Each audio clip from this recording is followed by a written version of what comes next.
하나님 아버지, 오늘도 우리에게 생명과 호흡을 주셔서 하나님을 찾고 구하게 하심에 감사합니다.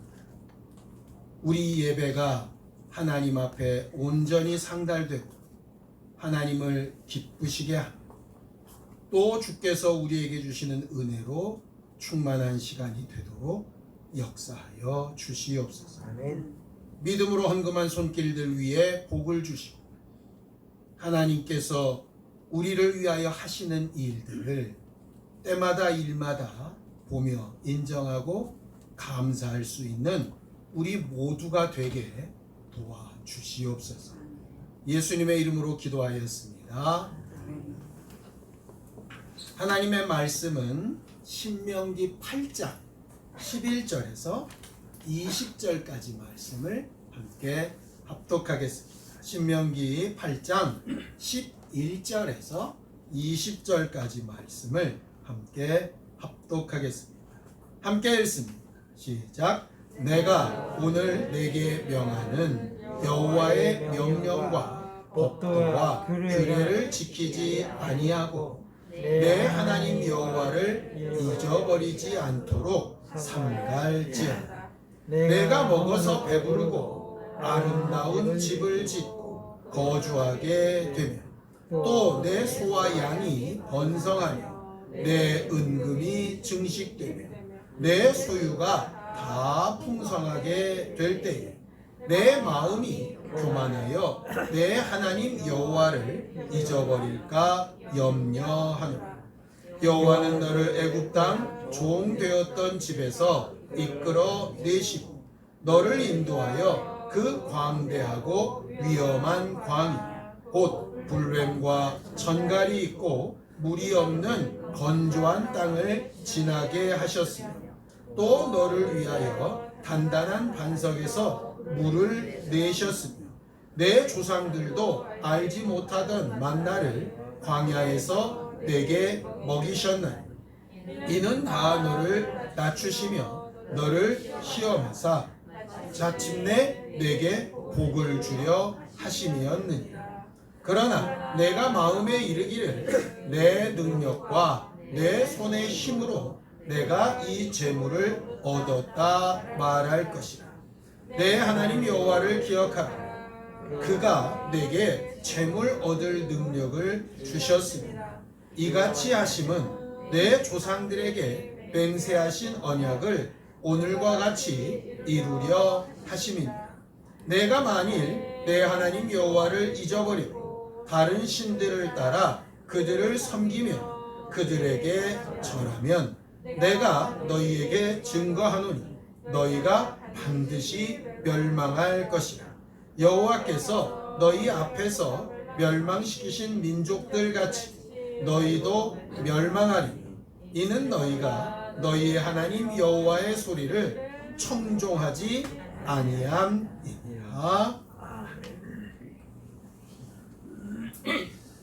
여러분들을 이렇게 다시 뵈서 반갑습니다. 항상 귀로 듣는 것과 실제로 이렇게 겪어보는 것은 굉장한 좀 차이가 있지요. 그래서 아마 우리의 신앙을 체험의 종교라고 말하는지도 모르겠습니다. 살아가면서 좋고 행복한 체험만 많이 하면 참 좋을 텐데 그렇지 않은 경우들이 꽤 많이 있죠. 실수도 많이 하고 잘못도 많이 합니다. 그럴 때마다 이제 우리가 속담으로 쓰는 게 소 잃고 외양간 고친다 이런 말 하지요. 건강은 건강할 때 지켜야지. 꼭 일 터진 다음에 부랴부랴 막 그렇게 한다고 이렇게 손가락질도 하고 이렇게 핑계를 대기도 합니다. 근데 이제 우리 인생을 생각해 보면 소 잃고 외양간을 고치고 건강을 잃어본 다음에 건강을 좀 이렇게 돌아보게 되고 하는 건 어찌 보면 좀 당연한 것 같아요. 우리가 좀 하나님만큼 지혜롭고 또 우리 앞날에 대한 것을 그렇게 다 잘 아는 존재라면 미리미리 뭐 잘 준비하고 그렇게 하겠지요. 또 어쩔 때는 알면서도 못하는 경우가 있잖아요. 아까 송 집사님 얘기하는 것처럼 읽어야 되는데 머리가 벽에 대잖아요. 그죠? 이렇게 이제 알면서도 안 되는 경우들이 있기 때문에 늘상 소 잃고 외양간 고치고 건강을 잃어버린 다음에 비로소 또 그렇게 할 걸 이렇게 후회도 하고 하는 게 인생인 것 같아요.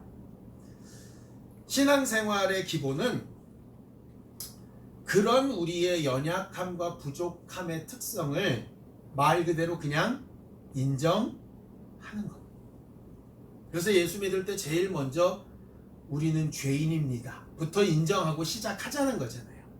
자꾸 그냥 난 그래도 누구보다는 낫고 그래도 어떤 상황보다는 어땠고 내가 그랬었던 거는 그런 이만한 이유가 있고 뭐 많은 변명과 이유를 댈 수 있죠. 우리가 누구나.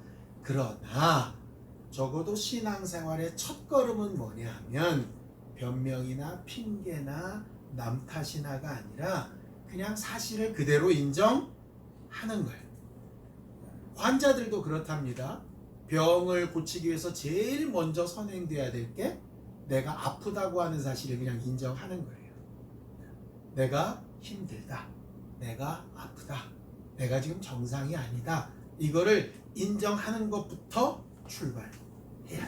성경을 좀 보죠. 야고보서 4장 13절에서 14절입니다. 우리가 잘 아는 말씀이죠. 함께 읽습니다. 시작. 들으라. 너희 중에 말하기를 오늘이나 내일이나 우리가 어떤 도시에 가서 거기서 1년을 머물며 장사하여 이익을 보리라 하는 자들아, 내일 일을 너희가 알지 못하는도다. 너희 생명이 무엇이냐? 너희는 잠깐 보이다가 없어지는 안개니라 라고 이렇게 되어 있어요. 나름 계획도 세우죠. 또 나름 소망도 가집니다. 그런데 인정해야 될 것은 우리의 계획이나 소망대로 다 안 될 수 있다는 걸 기본적으로 인정해야 하는 거예요.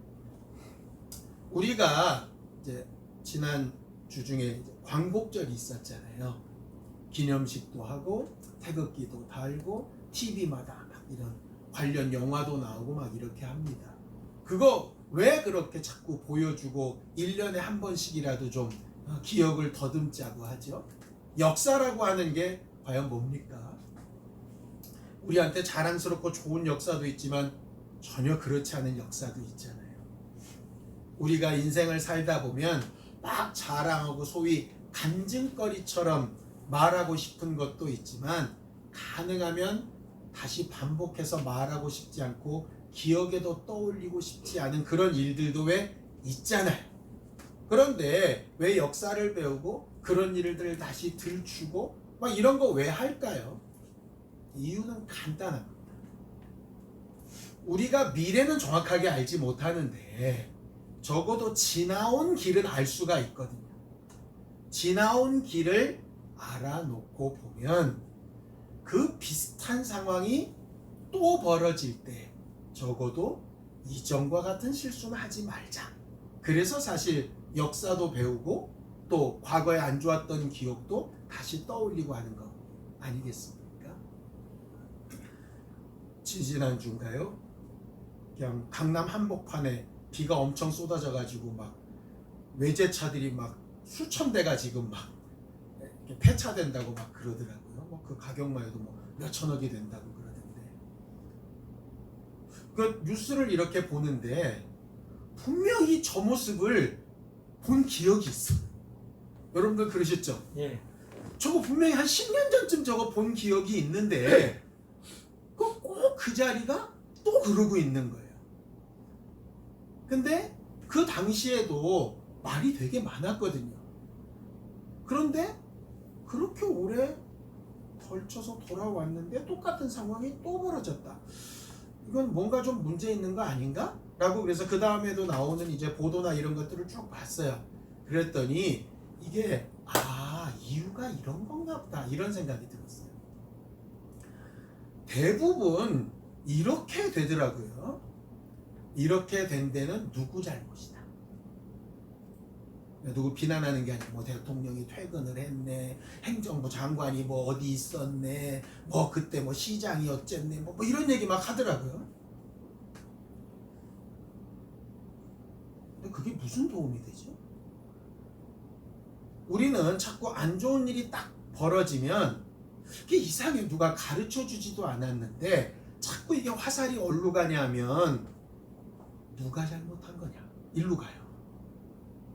누가 잘못한 거냐. 근데 그럼 그 사람이 바뀌면 그 일이 안 생기나요? 아니에요. 이건 사람의 문제가 아니거든요. 그러니까 왜 이 일이 일어났냐 하는 근본적인 원인이 있을 거예요.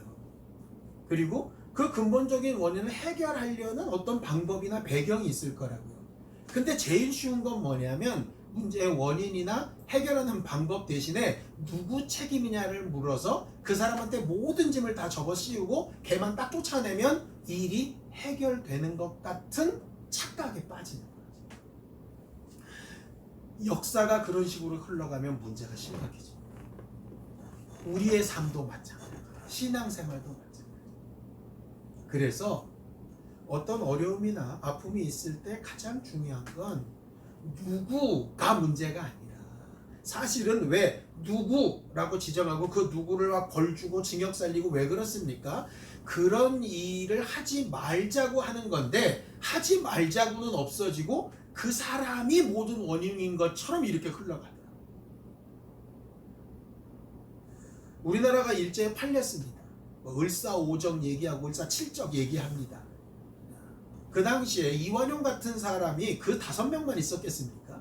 수두룩 빽빽합니다. 그 사람 찾아서 다 죽이려고 그러면 방법이 없어요. 중요한 건 사람 말고 그 상황하고 그때 어떻게 했어야 될까라는 방법을 찾는 게 사실은 문제인 거죠. 자꾸 눈에 보이는 일에만 마음을 뺏기게 되면 진짜 중요한 걸 잃어버리게 됩니다. 그래서 우리가 신앙생활 할 때 잘못된 일이나 어그러진 일이나 문제가 생겼을 때 제일 중요한 거, 도대체 어디서부터 뭐가 어떻게 잘못됐고 어떻게 했어야 되는가를 찾는 건 굉장히 중요합니다. 그걸 찾기 위해서 우리가 뭘 보는 거냐? 말씀을 보는 거예요. 성경을 보는 이유는 거기에 있어요. 하나님 앞에 우리가 설교를 들을 때나 성경을 읽을 때나 항상 우리의 삶과 연관시켜서 봐야 되는 이유가 여기에 있어요. 그냥 남의 얘기 듣듯이 남의 일 보듯이 해버리면 성경은 성경이고 내 삶은 내 삶이 됩니다. 내 삶하고 하나님의 말씀을 연결하는 건 굉장히 중요한 문제죠. 그래서 신앙생활은 2가지가 꼭 필요합니다. 첫 번째는 뭐냐? 문제가 딱 생겼을 때 하나님 앞에 간절히 구하고 방법을 찾고 이러는 거 굉장히 중요한 문제입니다.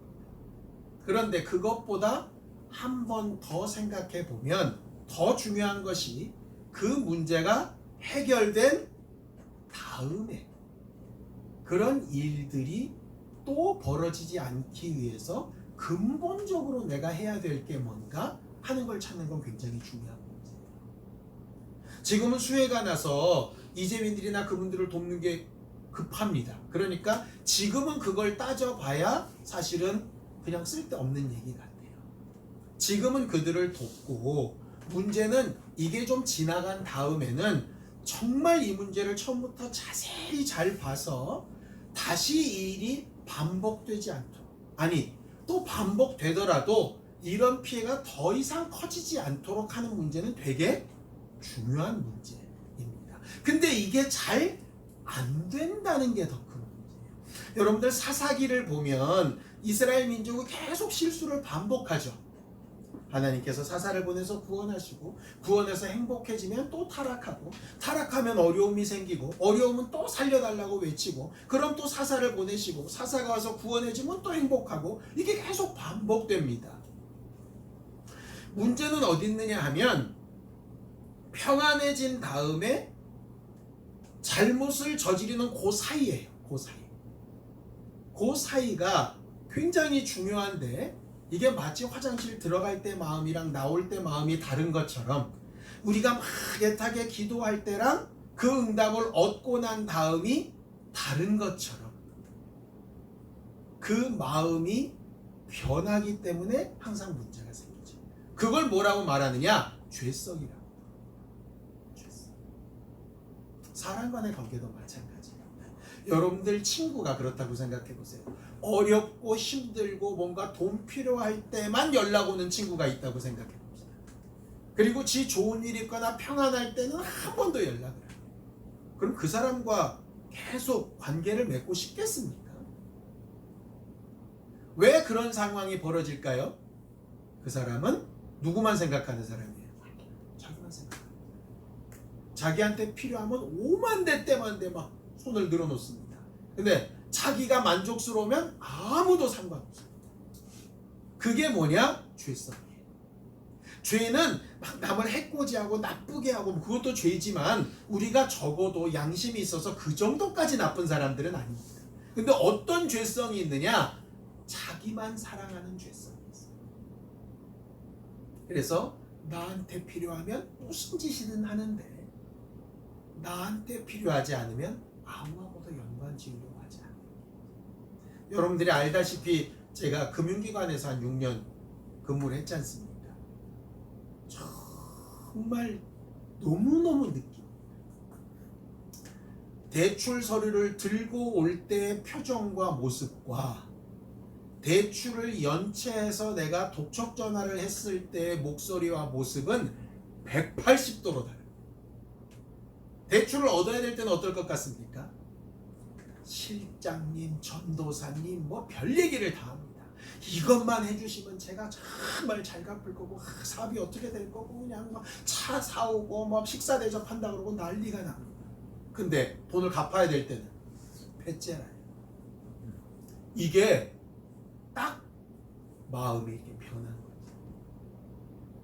신앙생활 할 때 우리는 기본적으로 어려움이 생기면 기도한다. 문제가 있으면 하나님을 찾는다. 또 그런 일들이 벌어질 때 함께 기도하고 서로 마음을 모으고 안타까워한다. 이런 거에 굉장히 잘 되어져 있고 익숙합니다. 근데 그보다 더 중요한 건 그 다음이에요. 오늘 우리가 읽은 신명기도 마찬가지입니다. 모세가 느보산에서 가나안 땅을 바라보면서 이스라엘 민족들에게 경고하듯 또 축복하듯 한 말씀이에요. 그들한테 아주 귀에 아주 정말 달콤한 이런 말씀을 전합니다. 신명기 8장 12절에서 13절입니다. 함께 했습니다. 시작. 내가 먹어서 배부르고 아름다운 집을 짓고 거주하게 되며 또 내 소와 양이 번성하며 내 은금이 증식되며 내 소유가 다 풍성하게 되며. 제가 이 말씀에서 가장 이렇게 와닿는 게 뭐냐면 내 은금이 증식. 돈을 가만히 놔둬도 그냥 막 불어. 막 돈을 막 벌어. 행복하시죠?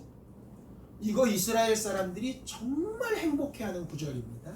아니 너무 좋잖아요. 먹어서 배불러, 아름다운 집 짓고 들어가 살아, 소양이 가만히 둬도 막 늘어, 은금도 점점 늘어, 그냥 돈도 썼는데도 또 늘어. 야, 얼마나 행복해요? 눈들이 반짝반짝해지시네. 그런 일이 있을 거라는 거예요. 되게 행복하죠? 근데 문제는 언제 발생하느냐? 그때 발생한다. 그렇게 됐을 때, 그렇게 잘 될 때에, 지금 우리로 따지면 입학했을 때, 취직됐을 때, 결혼식 끝났을 때, 아이 낳았을 때에, 집을 샀을 때에, 뭐 이런 거예요. 병이 나았을 때. 이렇게 생각할 겁니다. 그럼 된 거지. 아니? 그럼 된 거지. 병 낫기를 기도했는데 병 나았으면 된 거지. 입학을 기도했는데 입학했으면 된 거지. 어려운 일이 생겼는데 어려운 일이 없어졌으면 된 거지.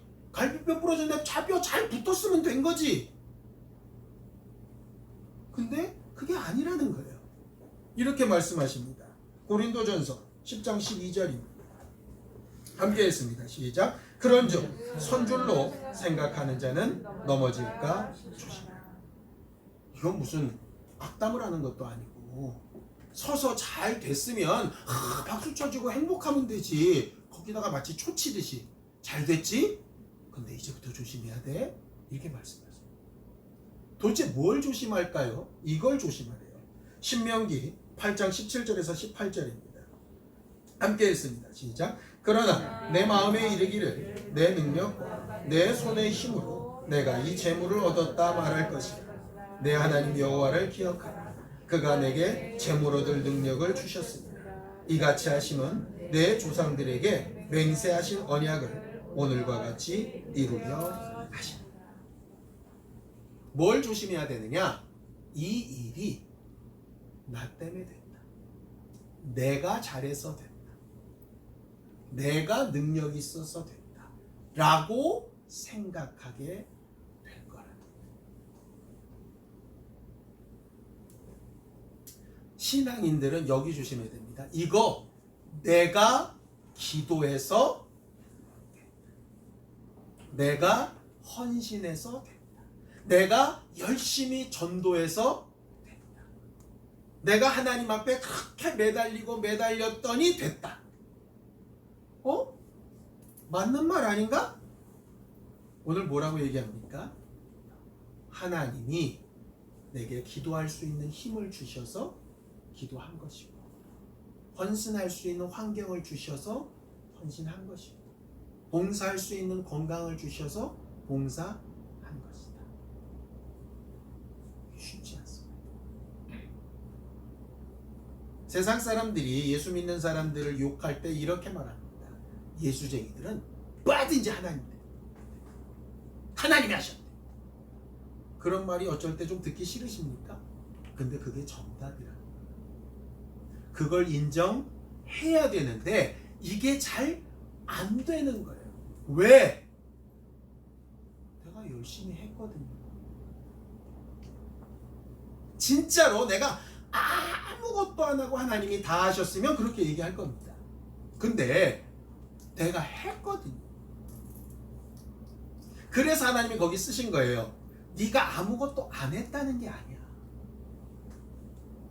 하나님이 재물 얻을 능력을 주신 것처럼 그렇게 열심히 할 수 있는 힘도 마음도 주신 거야. 그걸 좀 인정해, 이거예요. 어느 날 갑자기 저 말씀을 좀 읽어봐야지. 하나님이 주신 마음입니다. 내가 이렇게 살면 안 되는데 하나님 주신 마음이에요. 근데 그걸 인정해야 되는데 사람들이 대부분 어떻게 되느냐 하면 내가 갑자기 말씀이 읽고 싶어져서 읽었더니 잘 됐습니다. 굉장히 신앙적인 고백 같은데 이게 맹점이 들어있는 거예요. 결국은 누가 잘했다는 거냐? 내가 잘했다. 이게 사람이라면 누구나 가지고 있는 마음과 생각이기 때문에 이걸 벗어내기가 쉽지 않고 어찌 보면 거의 불가능합니다. 불가능합니다. 그게 문제예요. 우리가 어려울 때 하나님을 막 찾고 구하는 것도 사실은 쉬운 신앙은 아닙니다. 왜냐하면 어렵고 힘들 때 원망하기가 쉽거든요. 근데 원망하지 않고 하나님을 막 찾는다는 거 굉장히 좋은 신앙입니다. 근데 그보다 훨씬 더 좋은 신앙은 뭐가 잘 되고 해결됐을 때 정말로 하나님이 하셨다라고 제대로 인정하고 고백하는 신앙은 정말 어려운 신앙이에요. 쉽지 않습니다. 여러분들 히스기야 기억하시죠? 히스기야 왕이 너 죽는다는 말씀에 막 몸부림쳐 울어서 15년을 연장받았습니다. 누가 하신 겁니까? 하나님이 하셨어요. 그런데 적국이 실제로 그런가 와서 봤을 때 뭘 내보입니까? 자기 무기고 금고 이런 거 자랑합니다. 왜? 나 아직 건장하다. 그럴 수 있다니까요. 우리가 그럴 수 있다니까요. 그러니까 내가 신앙으로 시작했고 신앙으로 응답받았으니 당연히 그 다음도 신앙적으로 결과가 좋을 거다. 그렇지 않을 수 있다니까요. 그러니까 손줄로 생각하거든 조심하라는 거예요. 내가 여전히 연약하고 여전히 문제가 많은 사람이라는 걸 인정하라는 거예요. 기도 응답 받아서 병이 나았어도 여전히 난 연약해서 또 병 걸릴 수 있는 사람이라는 걸 인정하라는 거예요. 이 문제가 해결이 났는데 나는 또다시 어려움에 빠질 수 있는 사람이라는 사실을 인정하라는 거예요. 나는 여전히 해결 못하고 있는 니들과는 수준이 달라. 제발 이런 바보 같은 짓 하지 말고 나도 여전히 은혜 받아 그것을 돌파해 나왔어도 난 그래도 여전히 은혜가 필요한 사람이라는 사실을 인정하라는 거예요. 결국 그겁니다. 근데 그게 참 쉽지 않아요. 그래서 우리한테 필요한 부분을 예수님은 이렇게 말씀하십니다. 누가복음 22장 31절에서 32절 함께 읽습니다. 시작. 시몬아 시몬아 보라 사단이 너희를 밀가부르듯 하려고 요구하였으나 그러나 내가 너희를 위하여 내 믿음이 떨어지지 않기를 기도하였노니 너는 돌이킨 후에 내 형제를 언제 하신 말씀이죠? 베드로가 예수님 절대로 부인하지 않고 내가 죽는 데까지 따라가겠다고 큰 소리 뻥뻥 칠 때 예수께서 너 다구길 전에 3번 다 부인할 거다. 그렇게 부인할 줄 내가 알지만 그렇게 알기 때문에 너를 위해서 은혜를 구하는 기도를 한다. 너희에게 다시 한번 기회가 있기를 나는 기도한다. 제가 말씀을 전하면서도 여러분 어려울 때마다 주를 기억합시다. 이 일이 해결된 다음에도 제발 자기 잘나서 그런 게 아니라 겸손하라고 그렇게 말씀하셨으니 겸손하게 주를 기억합시다. 이렇게 얘기하면서도 저도 또 실수할 거를 제가 잘 압니다. 왜냐? 거의 하나님 말씀대로 사는 것 자체가 우리가 불가능한 사람이기 때문에. 그러면 막 다 포기하면 살 수는 없잖아요. 그죠? 그래서 은혜를 구하자. 우리는 오늘도 은혜가 필요한 사람. 문제가 해결이 났어도 은혜가 필요한 사람. 아무 문제가 없어도 은혜가 필요한 사람. 마치 나는 건강하고 별 문제가 없고 지금 당장 기도 제목도 없으니 나는 은혜가 필요 없고 좀 어렵고 힘들고 문제 있다고 하는 저렇게 막 울고 있는 저런 사람들에게 은혜를 좀 주세요. 제발 그렇게 이상한 마음으로 신앙생활 하지 말고 뭔가 아무런 문제가 없는 것 같다면 그런 내게도 은혜가 필요해요. 우리는 그 은혜가 없으면 얼마든지 또 사고 칠 수 있는 무한한 가능성을 가지고 있는 사람입니다.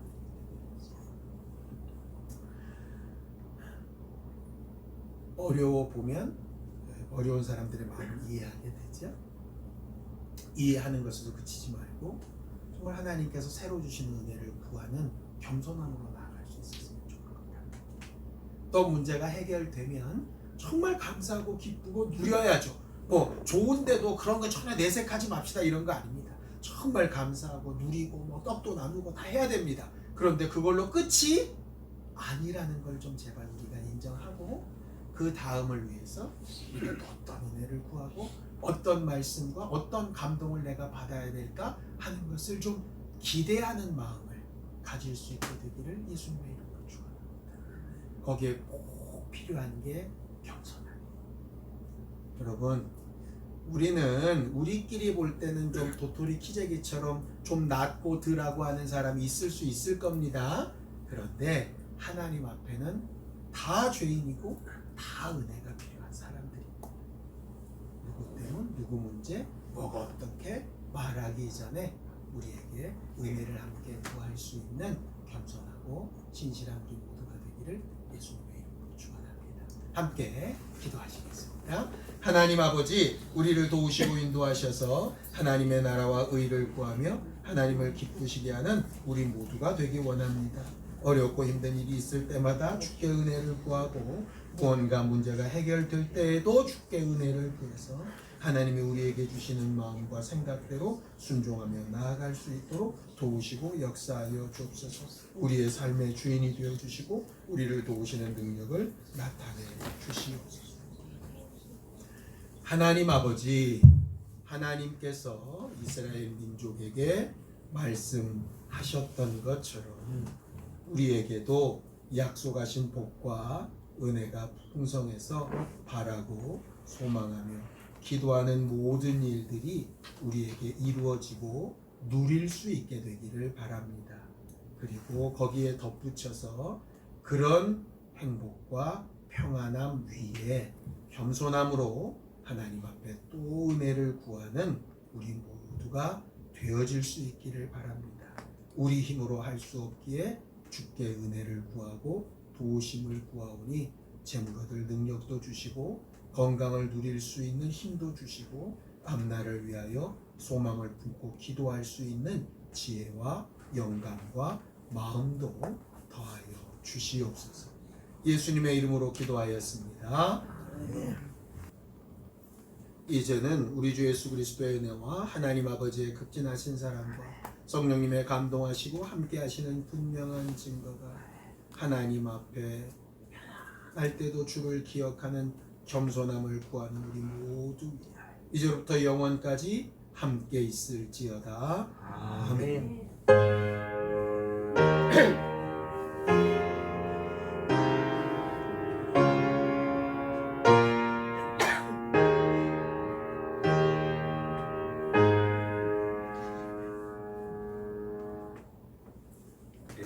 이번 한 주간도 하나님 앞에 평안하시기를 바라고 그 평안한 가운데도 우리에게 주시는 감동과 은혜를 잘 받아 누리는 우리 모두가 되면 좋겠습니다. 감사합니다. 수고하셨습니다.